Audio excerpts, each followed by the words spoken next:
परमेश्वर का धन्यवाद हो आज के सुंदर दिन के लिए कि प्रभु ने फिर से हमें अवसर दिया कि हम उसकी स्तुति, उसकी आराधना अपने घरों में अपने परिवार के साथ कर सकें। हम प्रभु का धन्यवाद करते हैं इस दिन के लिए, इस अवसर के लिए कि हम सब मिलकर आज के दिन, इस पवित्र दिन में प्रभु की आराधना कर सकें। आज की आराधना में आप सबों का स्वागत है और मैं विश्वास करता हूं कि आज की आराधना के द्वारा हम सबों को आशीष मिलेगी। आज के मनन के लिए जो खंड मैंने चुना है वो पाया जाता है पहला थिस्सलुनीकियों उसका 4 अध्याय 13 पद से 18 पद तक। First Thessalonians chapter 4 verses 13 to 18। अब हम पिछले कई दिनों से एक विशेष सीरीज को देख रहे हैं, लिविंग इन लास्ट डेज, अंतिम दिनों में रहना। और हम इस पत्री के आधार पर इस बात पर जोर दे रहे हैं कि हमें अंत के दिनों में कैसे रहना है। परमेश्वर का वचन इस ओर हमें अग्रसर करता है और पौलुस विशेष करके इस पत्री में इस बात पर जोर देता है कि हमें अपने आप को अंत के दिनों में तैयार रखना है।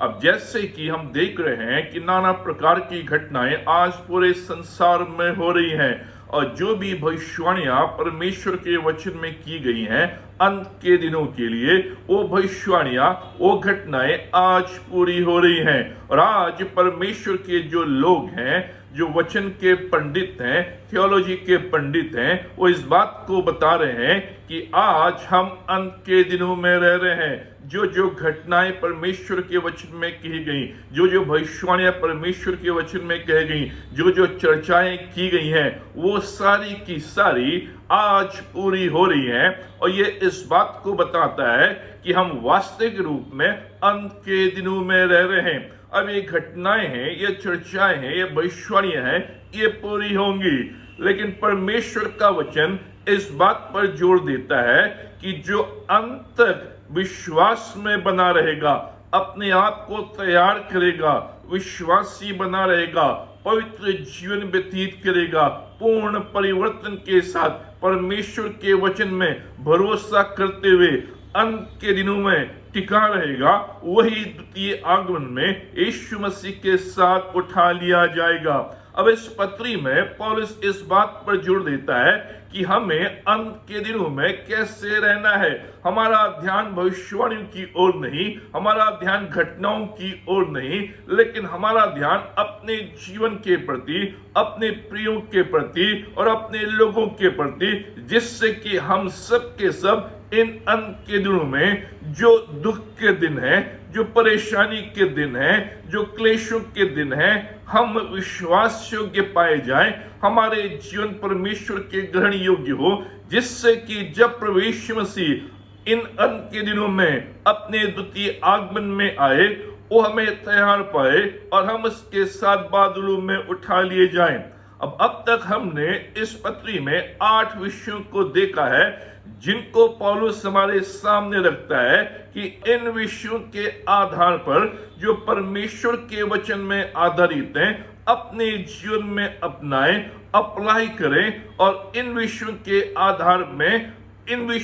आधार पर अपने जीवन को इन अंत के दिनों में बनाए रखें। अब पिछले रविवार को हमने इस खंड में से पहले भाग को देखा था। आज हम इस खंड में से दूसरे भाग को देखेंगे जिसका शीर्षक है, कौन अपने प्रियों को दोबारा देखने पाएगा। अब पौलुस इस खंड में 2 विषयों पर ध्यान देता है। पहला कि जो जीवित विश्वासी होंगे वे परमेश्वर के साथ बादलों में उठा लिए जाएंगे। जो प्रभु में सोए हुए हैं वो यीशु मसीह के साथ बादलों में उठा लिए जाएंगे। हमने देखा था जीवित विश्वासी यीशु के साथ बादलों में उठा लिए जाएंगे, जो रैप्चर के विषय में बताता है। आज हम इससे आगे बढ़ेंगे और इस विषय पर ध्यान देंगे, अन्य बातों को ध्यान में रखते हुए कि क्या हम अपने प्रियों से, सगे संबंधियों से, जो हमसे पहले इस संसार से कूच कर लिए गए, जिनको हमने यीशु के नाम में दफनाया, उनके साथ हम बादलों में मुलाकात करेंगे या नहीं करेंगे, उन्हें देखेंगे या नहीं देखेंगे, उनको देख पाएंगे या नहीं देख पाएंगे। अब पौलुस इस खंड में कई बातों को हमारे सामने रखता है। वो उन विशेष बातों को रखता है कि जो अंत के दिन है, यीशु मसीह के द्वितीय आगमन से पहले कौन कौन सी बातें हो रही होंगी, जिन पर हमें अपने जीवन को देखना है, तोलना है, जिससे कि हम तैयार रह सकें। अब पौलुस इस खंड में इस बात को हमारे सामने रखता है कि प्रभु अपनी कलीसिया को कभी भी किसी भी समय स्वर्ग में उठा सकता है। यह रैप्चर, यह बादलों में उठा लिया जाना, उसके लिए कोई निश्चित समय नहीं है। किसी भी समय, किसी भी घड़ी, कभी भी वो अपनी कलीसिया को, जो विश्वासी हैं, जो विश्वास में सो गए हैं और जो विश्वास में जीवित हैं, उनको वो कभी भी अपने साथ स्वर्ग में उठा सकता है। इस घटना के तुरंत बाद यीशु मसीह अपने न्याय सिंहासन पर बैठेगा। जब ये सब स्वर्ग में चल रहा होगा, उस समय पृथ्वी के ऊपर महापीड़ा का काल चलेगा, जिसे हम बोलते हैं ट्रिब्यूलेशन। एक महापीड़ा का काल चलेगा और यह 7 वर्षों तक चलेगा। इन 7 वर्षों की समाप्ति के बाद यीशु मसीह अपनी सामर्थ और महिमा में दोबारा आएगा और फिर अपने राज्य को 1000 वर्षों तक, 1000 वर्षों के लिए इस पृथ्वी पर स्थापित करेगा। ये घटनाएं हमें तैयार करती हैं कि हम उसके द्वितीय आगमन की प्रतीक्षा करें, बाट जोएं, उसके द्वितीय आगमन के लिए अपने आप को तैयार करें, क्योंकि वो कभी भी आ सकता है। हमें ये घटनाएं बताती हैं कि पवित्र और विश्वास योग्य बने रहना है, वो कभी भी आ सकता है। ये पौलुस इस खंड में हमारे सामने रख रहा है कि उसका आना कभी भी हो सकता है। जब वो आएगा, अपने साथ अपनी कलीसिया को बादलों में उठा लेगा और ये जो घटनाएं घट रही हैं, जो सारी बातें हो रही हैं, वो हमें इस बात के लिए प्रेरित करती हैं कि हम इन अंत के दिनों में पवित्र बने रहें, विश्वास योग्य बने रहें, जिससे कि जिस भी घड़ी, जिस भी समय वो आए, हमें तैयार पाए और हम उसके साथ बादलों में उठा लिए जाएं। अब पौलुस इस खंड में और इस पत्री में, और जो परमेश्वर का संपूर्ण वचन है, इस बात को बताता है कि 2 घटनाएं हैं। एक तो रैप्चर है और दूसरा सेकंड कमिंग। एक है बादलों में उठा लिया जाना, जिसे हम रैप्चर कहते हैं, और दूसरा प्रभु यीशु मसीह का द्वितीय आगमन, जिसे हम सेकंड कमिंग कहते हैं। अब ये दोनों को समझना हमारे लिए बहुत जरूरी है।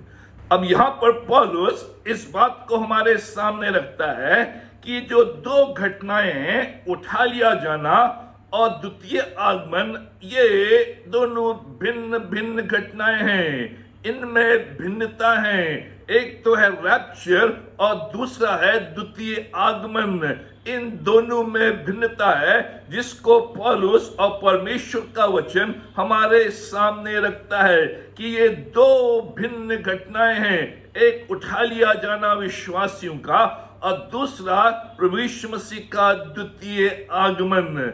जो रैप्चर है, जो उठा लिया जाना है, वो अपनी कलीसिया के लिए है कि यीशु मसीह अपनी कलीसिया को, अपने विश्वासियों को, अपने लोगों को उठा लेगा जो मसीह में मरे हैं। हम जो मसीह में जीवित हैं, बादलों में उठा लिए जाएंगे। ये 16 से 17 पद में हमें मिलता है। जो सेकंड कमिंग है, जो द्वितीय आगमन है, वहां पर प्रभु यीशु मसीह अपनी कलीसिया के साथ आएगा, ताकि ख्रिस्त विरोधी को, जो एंटी क्राइस्ट है, उसको हरा दे। जो दुष्टता इस संसार में फैली है, उस दुष्टता को इस संसार से दूर कर दे और अपने राज्य को 1000 वर्षों तक इस पृथ्वी के ऊपर स्थापित करे। ये दोनों जो घटनाएं हैं अंत में होंगी, ये दोनों अंत के समय होंगी। प्रभु यीशु मसीह का जो आगमन है, जिसमें जो कलीसिया है, जो विश्वासी है, उठा लिए जाएंगे, जिसे हम रैप्चर कहते हैं। और प्रभु यीशु मसीह का द्वितीय आगमन, जब वो अपने विश्वासियों के साथ, अपने लोगों के साथ, अपने संतों के साथ, जो उसके साथ उठा लिए गए थे, उनके साथ वापस इस पृथ्वी पर आएगा। उस समय वो क्रिस्त विरोधी को नाश करेगा, हराएगा, दुष्टता को दूर करेगा और 1000 वर्ष तक अपने सिंहासन को इस संसार में स्थापित करेगा।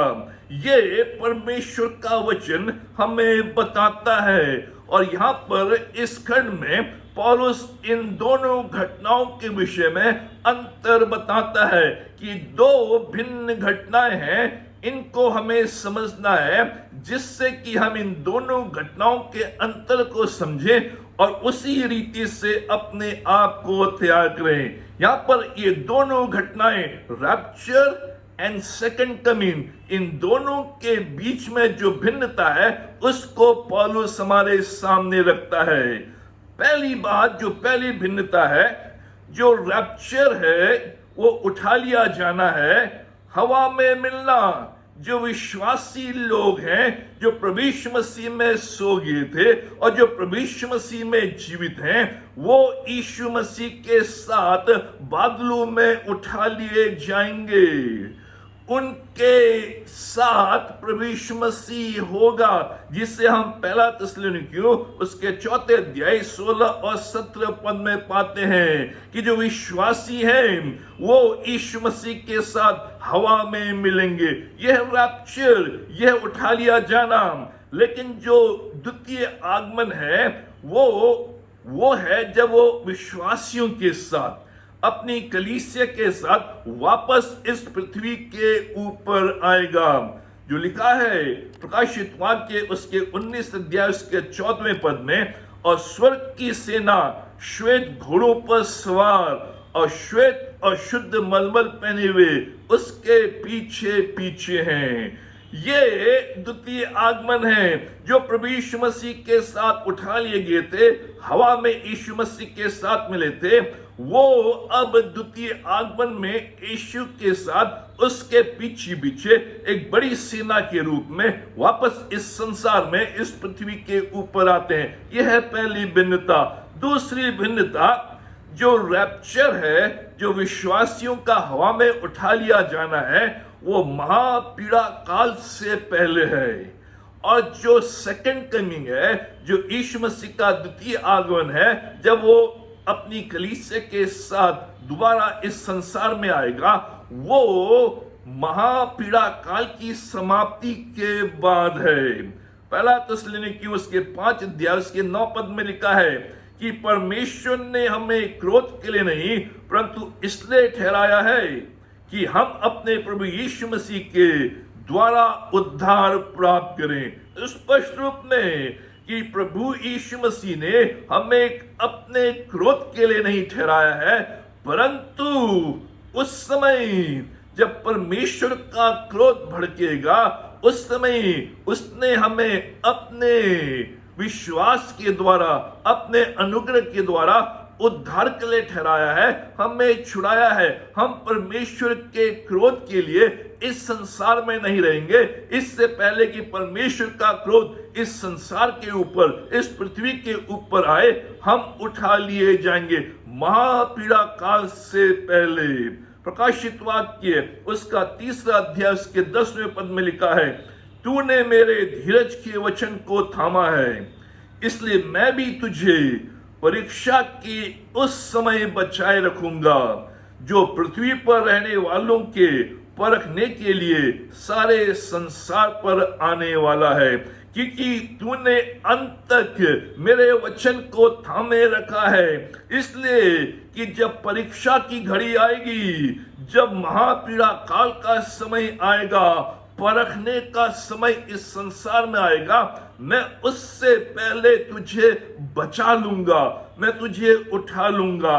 और जो सेकंड कमिंग है, जो द्वितीय आगमन है, वो इस महापीड़ा काल के अंत के बाद होगा। तीसरी भिन्नता जो पौलुस हमें बताता है, छुटकारा और न्याय, डिलीवरेंस वर्सेस जजमेंट। जो रैप्चर है वो विश्वासियों के लिए छुटकारा है, बादलों में उठा लिया जाना विश्वासियों के लिए छुटकारा है, जो परमेश्वर के क्रोध से बचेंगे, परमेश्वर के क्रोध से वो डिलीवर होंगे, परमेश्वर के क्रोध से वो बच जाएंगे।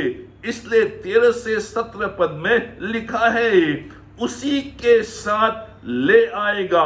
परमेश्वर जब यीशु मसीह को इस संसार में भेजेगा तो अपने लोगों को अपने क्रोध से बचाने के लिए यीशु मसीह के साथ ले आएगा।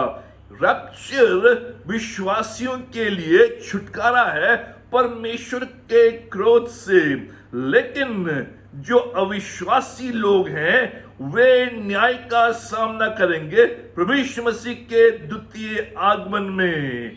पृथ्वी पर से विश्वासी लोग मिटा दिए जाएंगे, पूर्ण रूप से उनका खात्मा होगा। प्रभु यीशु मसीह का द्वितीय आगमन अविश्वासियों के लिए न्याय ठहरेगा, न्याय का वो लोग सामना करेंगे।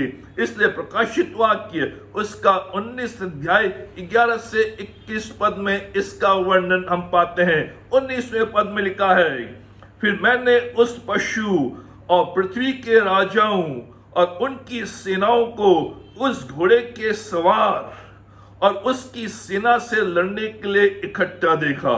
पद 20, और वह पशु और उसके साथ वह झूठा भविष्यद्वक्ता पकड़ा गया, जिसने उसके सामने ऐसे चिन्ह दिखाए थे जिनके द्वारा उसने उनको भरमाया, जिन्होंने उस पशु की छाप ली थी और जो उसकी मूरत की पूजा करते थे, और दोनों जीते जी उस आग की झील में जो गंधक से जलती है डाले गए। पद 21, और शेष लोग उस घोड़े के सवार की तलवार से जो उसके मुंह से निकलती थी मार डाले गए, और सब पक्षी उनके मांस से तृप्त हो गए। यह है सेकंड कमिंग। उस सेकंड कमिंग में वो जो झूठा भविष्यद्वक्ता है, जो एंटी क्राइस्ट है, जिसने बड़े बड़े चिन्ह दिखाकर लोगों को भरमा दिया, यीशु मसीह से दूर कर दिया और उनके ऊपर अपनी छाप लगा दी, और वो लोग उसकी पूजा, उसकी मूरत की पूजा करते हैं। वो सारे के सारे लोग इस पशु के साथ, इस झूठे भविष्यद्वक्ता के साथ आग की झील में डाल दिए जाएंगे, मार दिए जाएंगे, उसकी तलवार से मार दिए जाएंगे, और पक्षी उनके मांस को खाएंगे। इसलिए पौलुस कह रहा है, जो अंत तक विश्वास में बना रहेगा और जब यीशु मसीह प्रकट होगा तो वो लोग रैप्चर के अधिकारी होंगे, रैप्चर को अनुभव करेंगे, यीशु मसीह के साथ बादलों में उठा ली जाएंगे।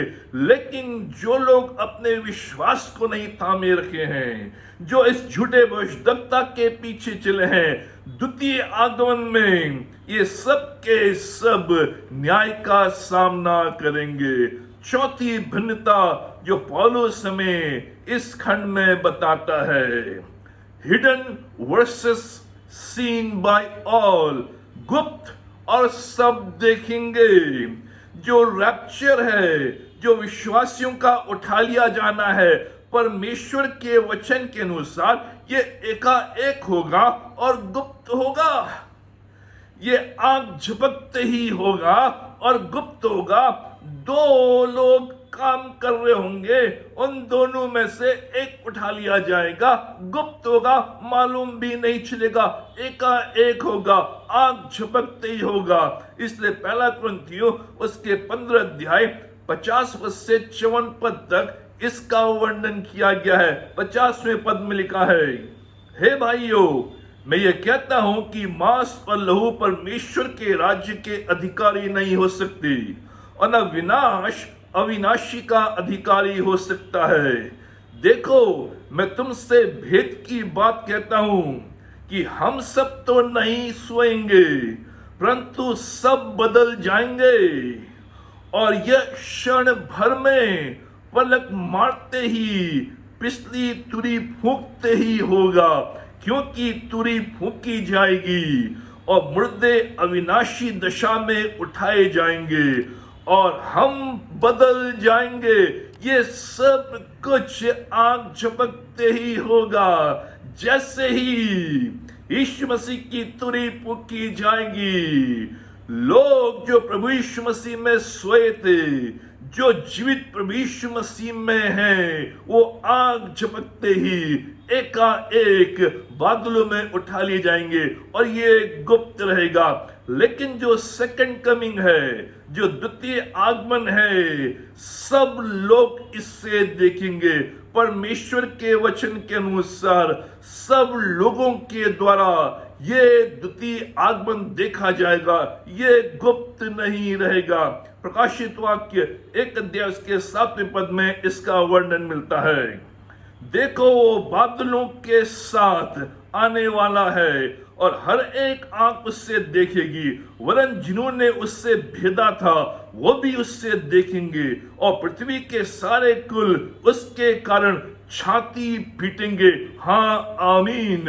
ये भिन्नता है, ये दो खंड, ये दो भिन्न घटनाएं हैं जिसको पौलुस हमारे सामने रख रहा है, जिससे कि जो बादलों में उठा लिया जाना है, जो रैप्चर है, वो किसी भी समय हो सकता है। इसलिए पौलुस बार बार इस बात पर जोर दे रहा है कि ये अंत के दिन है, रैप्चर कभी भी हो सकता है, विश्वासियों का उठा लिया जाना कभी भी हो सकता है। इसलिए हमें तैयार रहना है। इसलिए हमें इन 8 बातों को जो पौलुस ने इस पत्री में हमारे सामने रखे हैं, उन पर ध्यान देना है, मनन करना है, उन पर विचार करना है, उनको अपनाना है, उनके आधार पर अपने जीवन को इन अंत के दिनों में व्यतीत करना है।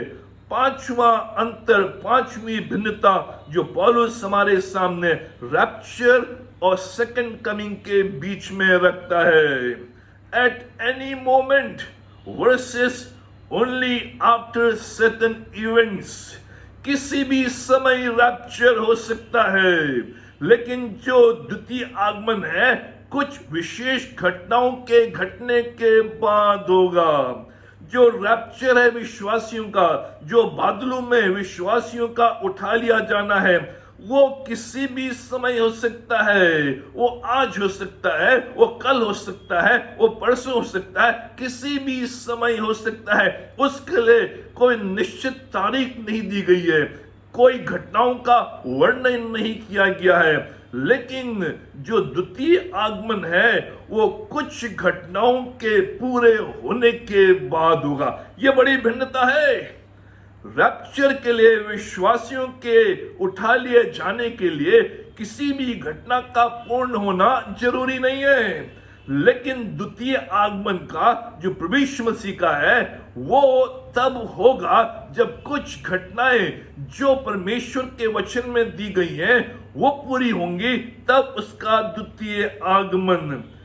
दूसरा थिस्सलुनीकियों उसका 2 अध्याय उसके 4 पद में लिखा है, अपने आप को वो ईश्वर ठहराता है।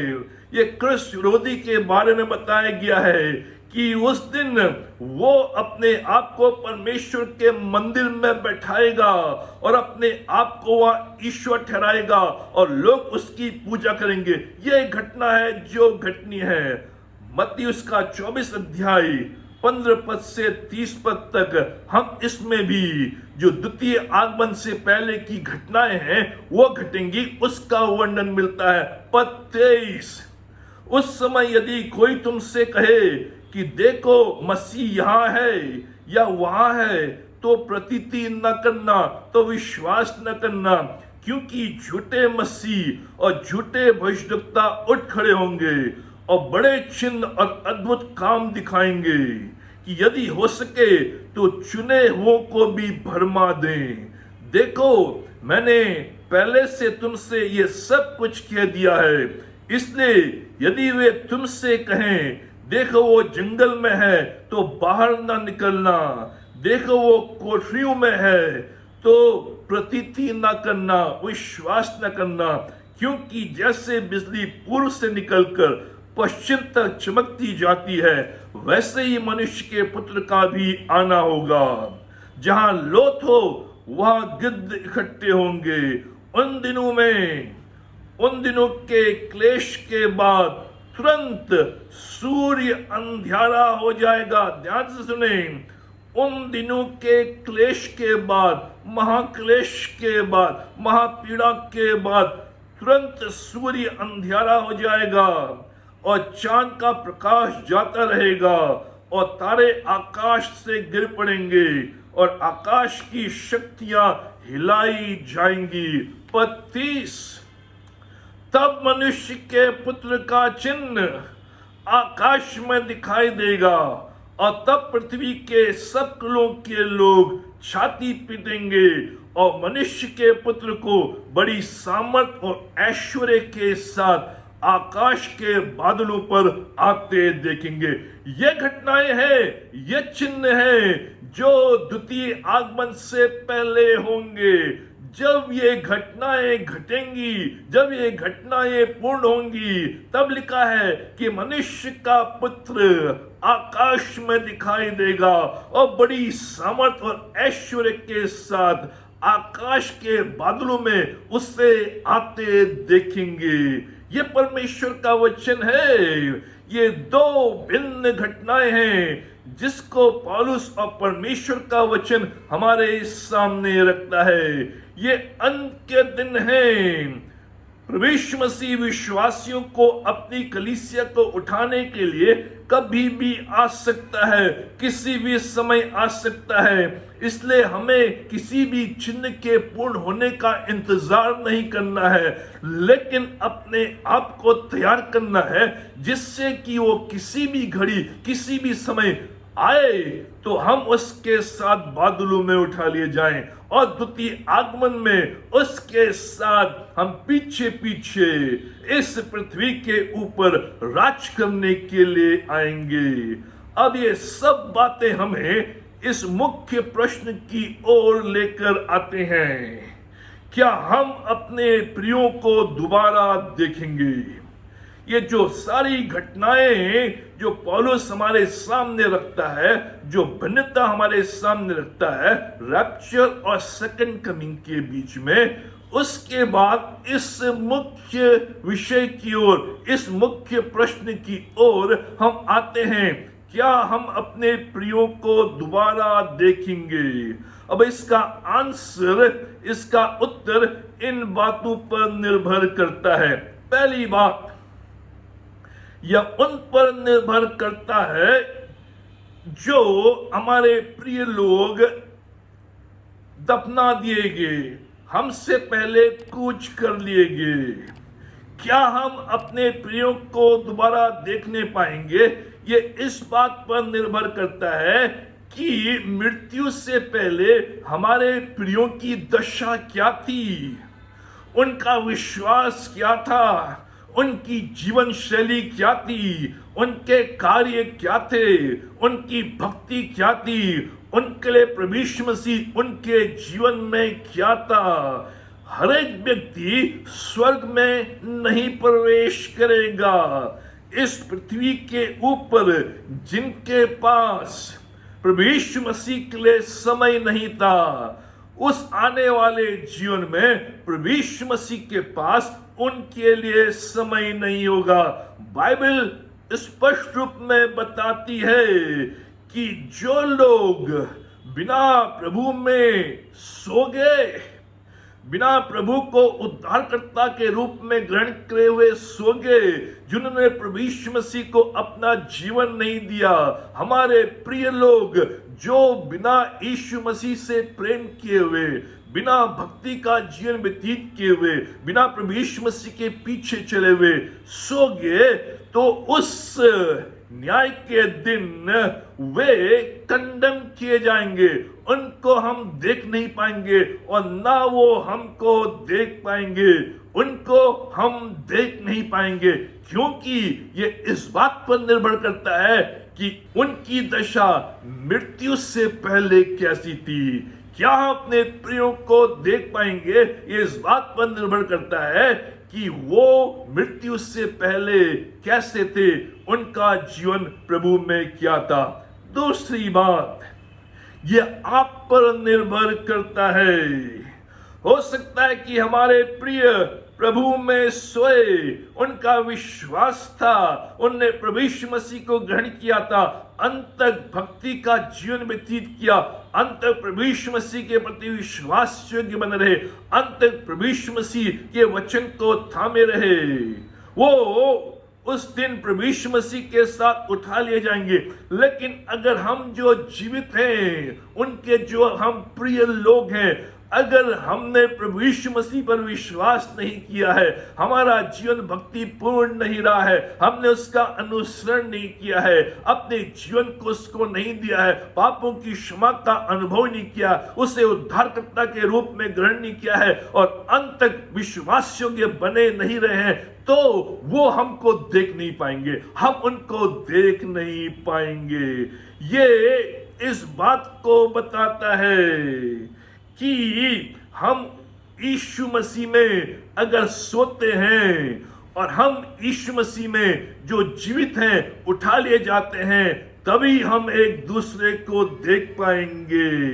अगर हमने यीशु मसीह पर विश्वास नहीं किया है, उन्होंने भी यीशु मसीह पर विश्वास नहीं किया है, तो हम एक दूसरे को, अपने प्रियों को देख नहीं पाएंगे। इसलिए पौलुस कह रहा है कि हम अपने आप को तैयार करें और साथ ही साथ अपने प्रियों को भी तैयार करें, जिससे कि जब भी प्रभु यीशु मसीह का आना हो, जो हमारे प्रिय सो गए हैं और जो हम जीवित हैं, हम दोनों प्रभु में पाए जाएं, जिससे कि हम सब यीशु मसीह के साथ एक दूसरे को देख सकें। पद 18 पौलुस यहाँ पर इसका अंत करता है।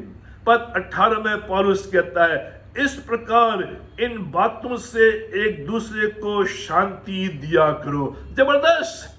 सारी बातों को कहने के बाद पौलुस कह रहा है, इन सारी बातों को जो मैंने तुम्हारे सामने अभी तक रखे हैं, ये जो 9 विषय अभी तक मैंने तुम्हारे सामने रखे हैं, इन 9 विषयों को एक दूसरे को बताते हुए, एक दूसरे को समझाते हुए, एक दूसरे को सिखाते हुए शांति दिया करो। पौलुस ये नहीं कह रहा है कि अब इन बातों के आधार पर तुम भजन गाने लगो। पौलुस ये नहीं कह रहा है कि इन बातों के आधार पर अब तुम एक थियोलॉजी लिखो, एक डॉक्ट्रिन बनाओ। पौलुस ये नहीं कह रहा है कि इन बातों के आधार पर अब तुम कोई तारीख निश्चित कर दो, कोई डेट सेट कर दो कि प्रभु इस तारीख को आने वाला है। पौलुस ये नहीं कह रहा है कि इन बातों के आधार पर जो भी तुम्हारी संपत्ति है, जो भी तुम्हारा धन दौलत है, उसको बेच दो, उसको बांट दो और पहाड़ों पर, गुफाओं में चले जाओ। पौलुस ये नहीं कह रहा है। पौलुस ये नहीं कह रहा है कि इन बातों के आधार पर अब तुम खुश रहो, मग्न रहो और बिना इन बातों को ध्यान दिए हुए अपने जीवन में आगे बढ़ो। पौलुस ऐसा नहीं कह रहा है। पौलुस ये नहीं कह रहा है कि अब तुम्हें जो भविष्य की बातें हैं, भविष्य की घटनाएं हैं, उन पर ध्यान देने की जरूरत नहीं है, खाओ पियो मौज करो। ये पौलुस नहीं कह रहा है। पौलुस क्या कह रहा है? पौलुस आदेश दे रहा है। पौलुस कमांड दे रहा है, आदेश दे रहा है, कंफर्ट वन अनदर, एक दूसरे को शांति दिया करो, एक दूसरे को शांति दो। जो सही अनुवाद है वह इंकरेज वन अनदर, एक दूसरे को प्रोत्साहित करो, किस बात के लिए प्रोत्साहित करो कि जो भविष्य का जो पुनरुत्थान है ये एक वास्तविक घटना है। भविष्य का जो रीयूनियन है ये एक वास्तविक घटना है।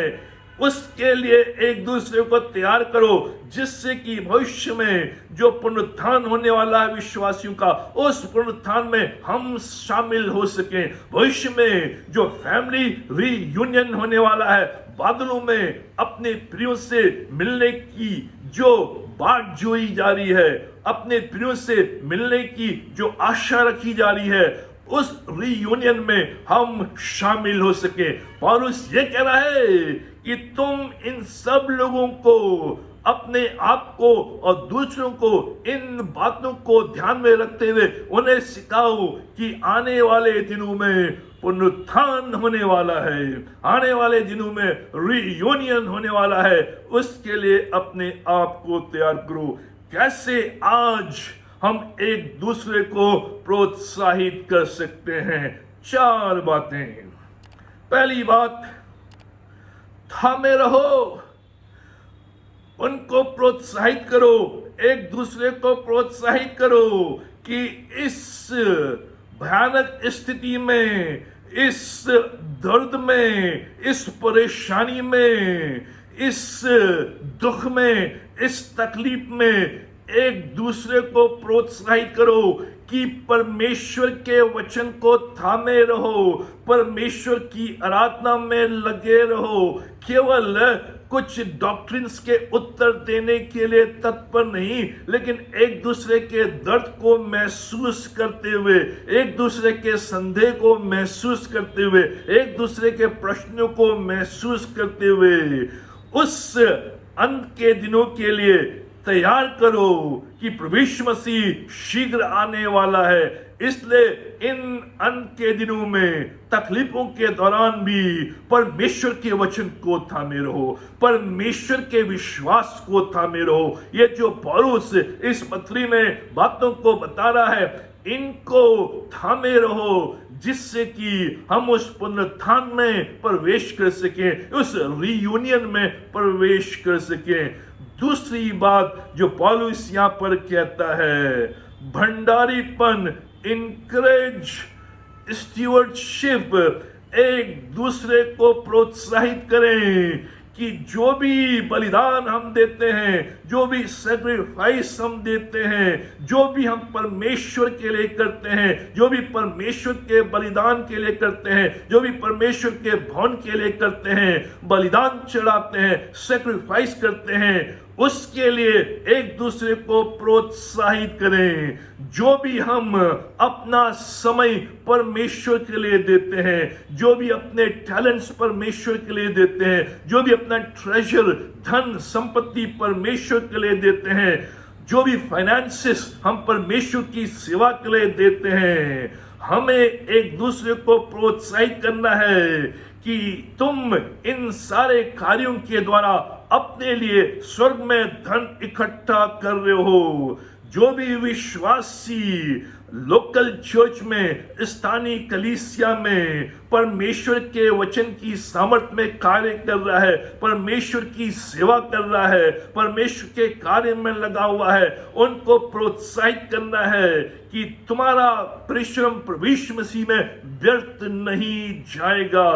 ये भंडारीपन हमें दूसरे लोगों को, अपने आप को, कि क्या हमें मिला है, क्या हम कर रहे हैं, क्या हम दे रहे हैं, उसके लिए हमें एक दूसरे को प्रोत्साहित करना है, इंकरेज करना है, जिससे परमेश्वर के कार्य में हम बने रहें और उस पुनरुत्थान की सामर्थ को प्राप्त करें, उस रीयूनियन के आनंद को हम प्राप्त कर सकें। तीसरी बात जो पौलुस हमारे सामने रखता है, जो विश्वास में नहीं है उनको प्रोत्साहित करें, क्योंकि समय थोड़ा है और जो नरक है वहां धधकती हुई आग है। इसलिए हमारी ये जिम्मेदारी है कि जो अभी तक विश्वास में नहीं है, चाहे हमारे प्रिय लोग हैं, चाहे हमारे प्रिय लोग नहीं हैं, जिनसे हमारी जान पहचान है, जिनके संपर्क में हम आते हैं, जिनके बीच में हम कार्य करते हैं, जिनके बीच में हम रहते हैं, जिनके साथ हम घूमते फिरते हैं, जो मसीह में नहीं है, विश्वास नहीं है, उनको प्रभु यीशु मसीह में लेकर आना है, उनके साथ परमेश्वर के वचन को बांटना है। और जो लोग इसमें लगे हुए हैं उनको प्रोत्साहित करना है, उनको बिल्डअप करना है, उनको ये बताना है, ये सिखाना है और इस बात को सुनाना है कि जो भी कार्य तुम परमेश्वर के लिए कर रहे हो ये टिकाऊ है। और इस बात से प्रोत्साहित करना है कि परमेश्वर के लिए दो चीजें हैं जो अनंत हैं, एक तो परमेश्वर का वचन और दूसरा लोगों की आत्माएं। जो लोगों की आत्माएं हैं वो अनंत हैं और जो परमेश्वर का वचन है वो अनंत है। इसलिए इन अंत के दिनों में अधिक से अधिक आत्माओं को परमेश्वर के समीप लेकर आए, जिससे कि वो भी उस उज्जवल भविष्य में प्रवेश कर सके। चौथी और अंतिम बात जो पौलुस यहाँ पे कहता है, आराधना। एक दूसरे को प्रोत्साहित करें परमेश्वर की आराधना करने के लिए। बहुत से मसीह लोग सोचते हैं कि केवल कुछ ही लोगों की ये जिम्मेदारी है परमेश्वर की आराधना करना, लेकिन परमेश्वर का वचन इस सच्चाई को बताता है कि हर एक विश्वासी इन अंत के दिनों में परमेश्वर की आराधना में लगे रहे, परमेश्वर की आराधना में बना रहे। इन अंत के दिनों में हमें बराबर एक दूसरे को प्रोत्साहित करना है कि परमेश्वर के भवन में जाएं, परमेश्वर के भवन में उसकी आराधना करें। इन दिनों जो लॉकडाउन का पीरियड है, अपने घर में अपने परिवार वालों के साथ, अपने सगे संबंधियों के साथ हर रविवार को परमेश्वर की आराधना करें। हर बुधवार को परमेश्वर के वचन को पढ़कर प्रार्थना में सम्मिलित हो और हर शाम को बराबर पारिवारिक प्रार्थना में परमेश्वर के सम्मुख नजर आए, क्योंकि उस आने वाले जीवन में जो स्वर्ग का जीवन है, जब हम उसके साथ बादलों में उठा लिए जाएंगे, वहां हम केवल प्रभु यीशु मसीह की आराधना करेंगे, प्रभु यीशु मसीह की स्तुति करेंगे। और इसलिए पौलुस कह रहा है कि अभी से हमें अपने आप को तैयार करना है, आदत बनानी है, जिससे कि हम इस आदत में बने रहें और वहां हमें ये नई चीज ना लगे। परमेश्वर आज हमें इन बातों से प्रोत्साहित कर रहा है कि प्रभु यीशु मसीह का आगमन नजदीक है। वो विश्वासियों को कभी भी उठा सकता है, अपने साथ बादलों में ले जा सकता है। और उसके बाद जब सारी घटनाएं घटेंगी जो परमेश्वर के वचन में कही गई हैं, उन घटनाओं के पूर्ण होने के बाद विश्वासियों के साथ, अपनी कलीसिया के साथ, अपने लोगों के साथ पुनः वो इस पृथ्वी के ऊपर राज्य स्थापित करने आएगा। और इस दौरान परमेश्वर का वचन कह रहा है कि हमें अपने आप को तैयार करना है। इसलिए पौलुस कह रहा है इन सारी बातों से एक दूसरे को इंकरेज करो, एक दूसरे को शांति दो, जिससे कि इन अंत के दिनों में न केवल मैं अकेला बादलों में उठा लिया जाऊं, लेकिन मेरा परिवार बादलों में उठा लिया जाए, मेरे प्रिय बादलों में उठा लिए जाए, जिनसे मैं प्रेम करता हूं, जो मेरी संगति में, वो बादलों में उठा ली जाए, जिससे कि हमारा हैप्पी रीयूनियन हो, हम परमेश्वर के साथ हमेशा हमेशा तक राज्य करें। प्रिय मित्रों, आज ये समय है, ये प्रश्न हमारे सामने है कि क्या हम अपने प्रियों को देखने पाएंगे।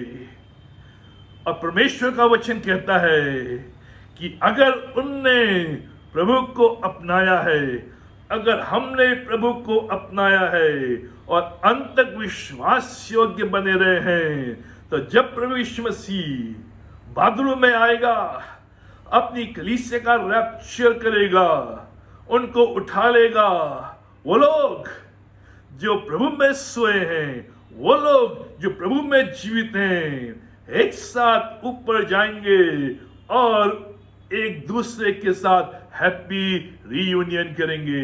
प्रभु हमारी सहायता करे कि इन अंत के दिनों में अधिक से अधिक समय अपने जीवन की ओर लगाएं, अपने जीवन को देखें, अपने जीवन को जांचें, अपने स्वभाव को देखें, अपने स्वभाव को जांचें, अपनी भक्ति को देखें, अपनी भक्ति को जांचें, अपनी प्रार्थनामय जीवन को जांचें, अपने वचन अध्ययन को जो हम कर रहे हैं उसको जांचें, विश्वासियों की संगति में बने हैं या नहीं बने हैं उसको जांचें, परमेश्वर के भवन में हम बने हैं या नहीं उसको जांचें। ये समय अपने आप को तैयार करने का है, अपने परिवार को तैयार करने का है, अपने सगे संबंधियों को तैयार करने का है, जिससे कि जब भी मेरा प्रभु इस पृथ्वी के ऊपर आए हम उसके साथ बादलों में उठा ले जाएं।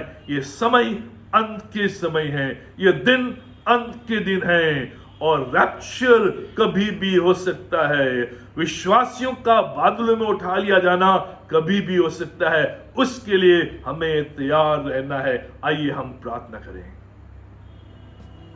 हमारे महान जीवित शक्तिमान परमेश्वर पिता, हम धन्यवाद देते हैं तेरी तमाम आशीषों के लिए, तेरी रक्षा, तेरी मदद, तेरी भलाई, तेरी करुणा, तेरी दया के लिए धन्यवाद देते हैं आज के सुंदर दिन के लिए, इस पवित्र दिन के लिए कि हम अपने परिवार के साथ अपने घरों में तेरी आराधना, तेरी स्तुति करते हैं। पिता परमेश्वर, हमारे जीवनों के ऊपर, हमारे परिवारों के ऊपर, हमारे बच्चों के ऊपर, हमारे कार्यों के ऊपर, हमारी सेवाओं के ऊपर, हमारी कलीसिया के ऊपर तेरी असीम आशीष रहे, तेरी दया दृष्टि बनी रहे, ताकि पिता परमेश्वर हम सब अंत तक विश्वास में बने रहे, हम सब अंत तक प्रभु में बने रहें और उसके आगमन की तैयारी करें। पिता परमेश्वर तुम्हारी सहायता कर, हमारे जीवन को अपने हाथों में ले, हमारे जीवन को पूर्ण से बदल दे, अपने लिए तैयार कर, जिससे कि पिता परमेश्वर हम तेरी बाट जोते रहें और जिस प्रकार का जीवन तू हमसे चाहता है इन अंत के दिनों में, उस प्रकार का जीवन हम व्यतीत करें, जिससे कि तेरी महिमा और तेरी स्तुति हो। अपनी कलीसिया के प्रत्येक परिवार को तेरे हाथों में सौंपते हैं, तूने संभाल उनकी सहायता कर, उनके चारों ओर अपने लोगों का बड़ा बना, हर एक प्रकार की बीमारियों से, वायरस से, कठिनाइयों से, समस्याओं से बचा के रहे। कोई भी वायरस, कोई भी बीमारी उनके करीब ना आ सके। हर एक आवश्यकताओं की पूर्ति कर, दुख तकलीफ बीमारियों को दूर कर। जो भी इस समय अस्वस्थ है, बीमार है, तकलीफ में, पिता परमेश्वर अपना चंगाई का हाथ उनके ऊपर पूर्ण चंगाई दे और जो भी आवश्यकता है तेरे खजाने से पूरा हो सके, जिससे कि इन अंत के दिनों में हम तेरी असीम आशीषों को बराबर प्राप्त कर सके। धन्यवाद देते हैं कि तू हमारे साथ है, तुम्हारी रक्षा, हमारी मदद करता है। आज पूरे दिन तुम्हें संभाल, हमारी सहायता कर। ये सब कुछ अपने उद्धारकर्ता प्रभु यीशु मसीह के पवित्र और मीठे नाम में होकर मांगते हैं, आमीन। प्रभु यीशु मसीह का अनुग्रह, पिता परमेश्वर का प्रेम और पवित्र आत्मा की संगति हम सबों के साथ और विशेष करके इस प्रिय परिवार के साथ आज और हमेशा तक बनी रहे।